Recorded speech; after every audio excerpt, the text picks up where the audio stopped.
Hi అండి, అందరికీ నమస్కారం. సంవత్సరంలో ఉన్నటువంటి అన్ని ఏకాదశుల కన్నా కార్తీక మాసంలో వచ్చే ఏకాదశికి చాలా ప్రాముఖ్యత ఉంది. కార్తీక మాసంలో వచ్చే ఏకాదశిని ఉద్దాన ఏకాదశి అంటారు. ఆ రోజు మహావిష్ణువు యోగనిద్ర నుండి లేచి భక్తులను అనుగ్రహించే దినం.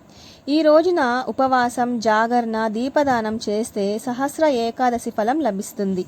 తులసీదేవికి పూజ చేయడం, విష్ణు నామస్మరణ చేయడం అత్యంత మంగళకరం. శ్రీ మహావిష్ణువు క్షీరసాగరంలో యోగనిద్ర నుండి లేచి భక్తులను అనుగ్రహిస్తాడని పురాణాలు చెబుతున్నాయి.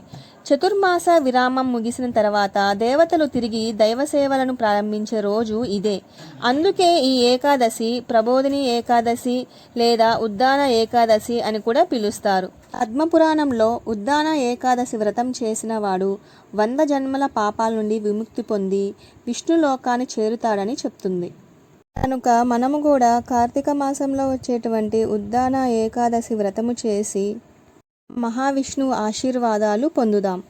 ఓం నమో నారాయణాయ. ఓం నమో భగవతే వాసుదేవాయ.